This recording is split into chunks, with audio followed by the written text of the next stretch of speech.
বাংলাদেশ থেকে কিভাবে খুব সহজে নিজে নিজে অ্যাপ্লাই করে ইউরোপের ভিসা পাবেন, এই ভিডিওতে আজকে আমি সেটাই বলবো। আমি নিজে বাংলাদেশ থেকে অ্যাপ্লাই করে ২ বার ইউরোপিয়ান ইউনিয়নের যে সেনজেন ভিসা সেটা পেয়েছি। তো আমি আমার নিজের এক্সপিরিয়েন্সটা শেয়ার করব। ইউরোপ থেকে ভিসা পাওয়ার জন্য আপনার প্রথমেই আপনি কী ভিসা অ্যাপ্লাই করতে চাচ্ছেন সেটা ঠিক করতে হবে। তো আমি ধরে নিচ্ছি যে এই ভিডিওটা যারা দেখতেছেন তারা সবাই বেসিক্যালি ট্যুরিস্ট ভিসা বা ভিজিট ভিসায় অ্যাপ্লাই করবেন। কারণ বেসিক্যালি যেটা হয়, আপনারা যারা স্টুডেন্ট ভিসায় অ্যাপ্লাই করবে তাদের জন্য ডেডিকেটেড অনেক ভিডিও আছে, যেগুলো এটা স্টুডেন্ট ভিসার জন্য না, এটা ট্যুরিস্ট ভিসার জন্য।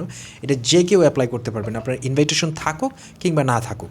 তো ট্যুরিস্ট ভিসা অ্যাপ্লাই করার জন্য আপনার প্রথমেই মাথায় রাখতে হবে আপনি কোন টাইমটাতে ইউরোপে যাইতে চান। ইউরোপে যাওয়ার জন্য আপনার একটা টাইম পিক করতে হবে।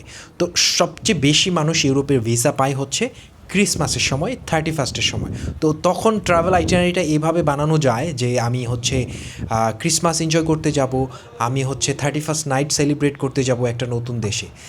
এবং এটা তো গেল একটা সময়। তো আপনি এখন এই সময়টা মিস করে গেছেন। তো পরবর্তী সময় আপনি আসলে কী বিষয়ে বা কোন জিনিসটাকে ফোকাস করে আপনি ইউরোপের ট্যুরিস্ট বিষয়ে অ্যাপ্লাই করতে পারেন। এইটা যদি ধরেন, তাহলে আপনার ধরেন যে ইউরোপের আপনি কোন দেশে যেতে চান, আপনার সেটা চুজ করতে হবে। প্রথমত ট্যুরিস্ট ভিসা যদি আপনি অ্যাপ্লাই করতে চান, আপনি বাংলাদেশ থেকেই অ্যাপ্লাই করতে পারবেন। আপনার অন্য কোনো থার্ড কান্ট্রিতে গিয়ে সেই দেশে অ্যাপ্লাই করতে হবে না।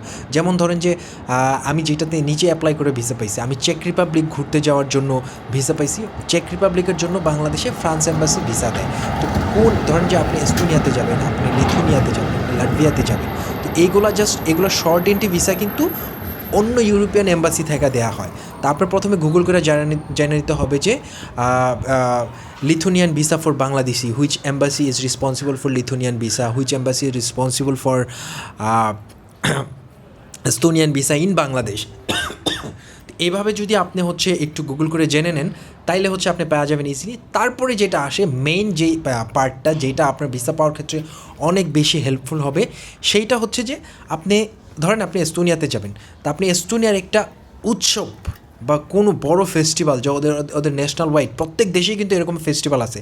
যেমন ধরেন আমি স্পেনের কথা যদি বলি, স্পেনে লা টমাটিনা নামে একটা ফেস্টিভ্যাল আছে। তো এই রকমের কোনো একটা ফেস্টিভ্যাল আপনার পিক করতে হবে। যে ফেস্টিভ্যাল পিক করে এবার আপনি আপনার 1 সপ্তাহ 2 সপ্তাহ যতদিনের জন্য আপনি যাইতে চান, সেই আইটিনারিটা সাজাবেন ফেস্টিভ্যালটা ফোকাস করে। যে আমি এই ফেস্টিভ্যালটা দেখতে যাব, অনেক দিন ধরে আমি এই ফেস্টিভ্যাল সম্পর্কে জানি। আপনি আপনার কাভার লেটার বা রিকোয়েস্ট লেটারটা এভাবে সাজাবেন যে এই ফেস্টিভ্যালটা দেখতে যাওয়ার জন্যই আমি বেসিক্যালি এই টাইমটা চুজ করছি এবং এই কান্ট্রি। আর ভিসা পাওয়ার ক্ষেত্রে সবচেয়ে বেশি ইম্পর্টেন্ট আমি যেটা মনে করি সেটা হচ্ছে আপনার ব্যাঙ্ক স্টেটমেন্ট। তো আপনারা যারা ইউরোপ যাইতে চান, মিনিমাম 6 মাস ধরে হচ্ছে আপনি আপনার ব্যাঙ্ক স্টেটমেন্টটা স্টেবল রাখার চেষ্টা করেন। ইউরোপের যে কোনো দেশেই যান, আপনি যত বেশি টাকা ব্যাঙ্কে দেখাবেন সেটা আপনার জন্য তত ভালো। সেটা যেন ওইরকম না হয় যে আপনি ভিসা অ্যাপ্লাই করার 1 সপ্তাহ আগে আপনি আপনার ব্যাংকে 10 লাখ টাকা ঢুকাই ফেলেন। এরকম হলে আপনি কখনোই ভিসা পাবেন না। আপনার একটা নর্মাল ট্রানজ্যাকশন কন্টিনিউ রাখতে হবে। আপনি ধরেন যেই ধরনের শপিং যা করেন, কেনাকাটা সব কিছু চেষ্টা করবেন কার্ডে করার চেষ্টা করবেন। মোবাইলের রিচার্জটা হচ্ছে ব্যাংকের অ্যাপস থেকে করার। তো এইভাবে সব কিছু গুছায়া যদি আপনি দিতে পারেন, আই হোপ আপনার ভিসা হবে। আর যে কোনো ধরনের কোশ্চেন থাকলে আমাকে কমেন্টে করতে পারেন আর কি। Thank you.